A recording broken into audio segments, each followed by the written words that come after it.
but again, thinking about that, about in relation to addiction, I think often when you talk about something like work addiction, right, which is obviously caused by partly childhood trauma that I'd experienced, there's been a real change in how we think about that as well. It relates back to what we were saying right at the start about chemical hooks, right? So if you look at the debate about non-drug-based addictions, right, you think about 20 years ago, people start talking about sex addiction. A guy called Stanton Peele, who I interviewed a lot, first writes about love addiction, all sorts of... Exactly, gambling addiction. At the time, initially what people say is, well, this is bullshit, because they believe the chemical hooks theory of addiction, right? Right. So it just seems like, well, that's not... I mean, there's an episode of Cheers, actually, which now would be, yeah, you wouldn't do this, but there's an episode where the whole hilarious premise of the show is that, what's the Ted Danson character? Sam Malone. Ted Danson's character thinks he's a sex addict, and this is like a punchline all the way through the show, right? This was the attitude that ends when he goes through a meeting of Sex Ed and Love Addicts Anonymous, and like there's some woman talking about how she gets like has sex with every man, and it ends with him just putting his arm around her, and that's the end of the show, right? That wouldn't happen in a sitcom now. People thought, well, it might, but people don't think the very idea of sex addiction is ridiculous in the way they did, right? I don't think. I think maybe they do. But then I think that's because there hasn't been a shift in gamble. If you go to a meeting of Gamblers Anonymous, as I have with a friend, I don't have a gambling problem, but just to support someone, they are as addicted as anyone in the next room down at Narcotics Anonymous. I've known a lot of gambling addicts. And did you feel that they were as addicted? Oh yeah, they're straight up junkies. And they might as well be chasing crack. Exactly, and that tells us something really important, because you don't snort a roulette wheel, right? You don't inject online poker, right? If you can have, Professor Nutt said this to me, if you can have all of the addiction but none of the chemical hooks, that tells us about how we've overestimated the role of chemical hooks in addiction. There is a chemical hook. There's a dopamine addiction. Well, absolutely everything you do that you like gives you dopamine, a dopamine hit. So I think there's been this attempt to integrate it by going, oh, well, there's this pleasure in the brain. But it's also a self-destructive issue. There's something about gambling. There's a lot of self-hate involved and this overwhelming feeling of failure that a lot of gambling addicts have because they fail so often, and they're always trying to chase the dragon. They're always trying to make up for all the past things they've gone wrong. With this big score, we're going to settle it out. There's someone who talked to me about, I just think about what you're saying in relation to him, a guy called Peter Cohen, who's a professor in the Netherlands, who actually didn't say this to me directly, I read it. He says we shouldn't call it addiction, we should call it bonding. That human beings have an innate need to bond and connect, right? And when you're happy and healthy, you'll bond and connect with like the people around you with meaningful work. But if you can't do that because you're isolated or traumatized or beaten down by life, or you haven't been taught how to do that, you will bond with something that gives you some sense of relief, right? Now, for some people that might be porn, for some people that might be gambling, for some people it might be cocaine, alcohol, whatever. But he says if you only have one bond that's giving you any relief, you will obsessively return to that bond, right? And I don't think that's a total, and as he would say, that's not a total explanation for what's going on.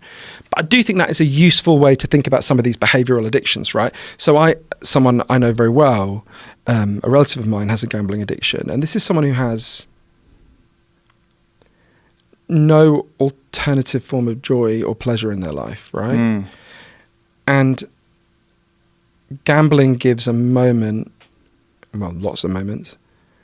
Especially if you look at someone who's playing online poker, as I've done with my relative, they're not happy. Right? It's not like looking at someone watching a nice movie, right? You can see, I don't mean, sorry, I should be, someone with an addiction problem playing online poker, some people have, most people don't have a problem. Right.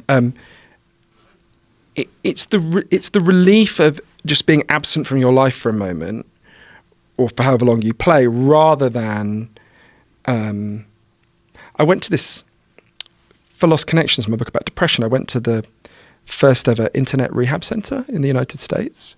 It's a weird place. It's an impressive place, actually. I like the people there. It's in Spokane, just outside Spokane in Washington. It's called Restart Washington. And I remember going there. It was really interesting to think about this. I remember arriving. It's a clearing in the woods, right? A big wooden place in the clearing in the woods. And I remember absolutely instinctively looking at my phone and feeling really, when the minute I got out of the car, I'm feeling really pissed off that I couldn't check my email. I was like, oh, wait, you're in the right place, right? And it's really interesting because they get all kinds of people in Restart Washington, but they disproportionately get young men who are obsessed with multiplayer role-player games. Like then it would have been World of Warcraft, now it would be Fortnite. And speaking to these young men, I remember having this realization talking to the woman who runs it, is an amazing woman called Dr. Hilary Cash, who said to me, you've got to ask, I think it relates to what you're saying about gambling, you've got to ask what these young men are getting out of this game, because they're getting something out of it, right? And she argues that one of the things they're getting is the things they used to get from the culture, but no longer get. Like right? what? Well, a feeling they're good at something, a feeling that other people see them, that they're part of a tribe, a feeling that they're moving around.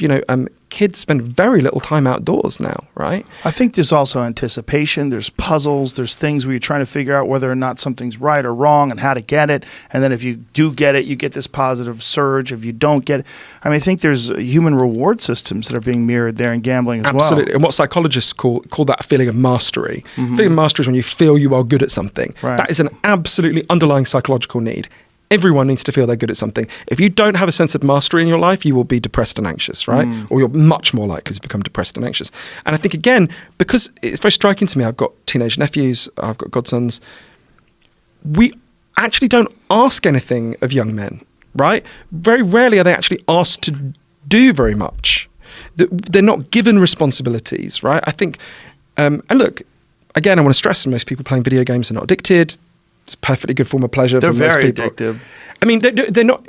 Most people playing them have a healthy relationship with them in the same way that I don't know if that's true. Okay, maybe tell me about. I think a lot of people playing them have a real problem with them. They take up massive hours of their time. It's a giant problem with young boys. I mean, the thing is, it's become an actual avenue for a career now. There's esports careers where these young guys are making millions of dollars playing video games. It's not like the old days where you would say, hey, you're wasting your life. Now it's basically almost like practicing golf.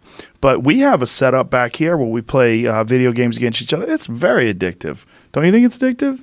Sure. Yeah. But so it's like basketball when I was younger, too. I loved playing basketball. Couldn't get me to I'd play in the rain. Right. The basketball has movement and exercise attached to it, so you get some positive benefit from that addiction. I was definitely addicted to jiu-jitsu. I would even train when I was injured, but what does that mean? It means I enjoyed it more than I enjoyed not doing it. The difference between a lot of video game addictions and particularly gambling addictions is that they tend to wreck people's lives. When you had this period of jiu-jitsu addiction, did you, because I think it's an interesting distinction there, were you doing it to avoid some kind of pain in your life? Or were you doing it because you just really deeply loved it? It's really fun. Right. So you're chasing the thrill. I mean, So I'm certain I was avoiding pain with almost everything I've done in my life in some way, shape, or form. There's some of it where you're trying to do something positive to mitigate the pain or the frustration or the anger or whatever it is that's bothering you.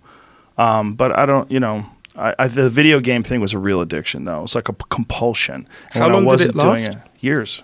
Yeah. How did years. you get out of it, Joe? I quit. I just quit cold turkey. Stopped playing. I realized it was kind of messing up my life and my career. It was just taking up way too much time. And I came to a realization. I was like, I got to stop doing this. I'm just playing way too much. And so I just said, the only way, I'm just too competitive. I enjoyed it too much. And so the only way to do it was to stop playing it altogether. And we started playing it again recently after more than 15 years of ever playing it at all. It's still addictive, but I'm so busy now I can't really fall into the grip of it. I'm actually just enjoying it for an hour here or there.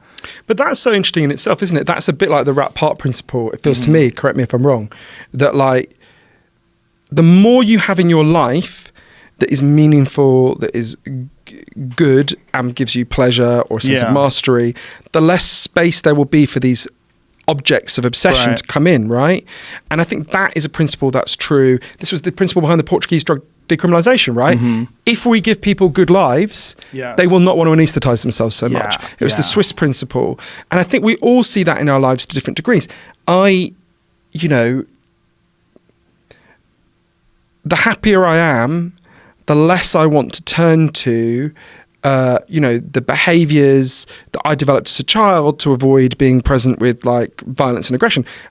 Like, I don't think of like writing as an addiction. It might be a compulsion. If I have a day when I don't do it, I feel terrible. But something that is positive and rewarding, I don't think is an addiction, right? Sure. Something that enriches your life and is not it's a way of living life in the most fulfilling way for call you. it an obsession, maybe a positive obsession. Yeah, compulsion, obsession, Yes.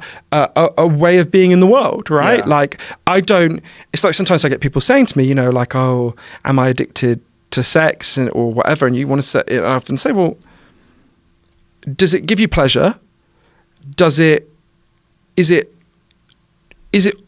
a way of avoiding pain? Mm-hmm. If it gives you pleasure and it's not a way of avoiding pain, it's not an addiction. It's just a happy way of being in the world, right? Mm-hmm. And that's the reality and again, I think this really helps us because partly what I'm arguing in Lost Connections and Chasing the Scream is we need to deeply reconceptualize how we think about these forms of pain like depression and addiction. And this isn't some wacky view. This is the view of the World Health Organization, these leading medical bodies when it comes to depression.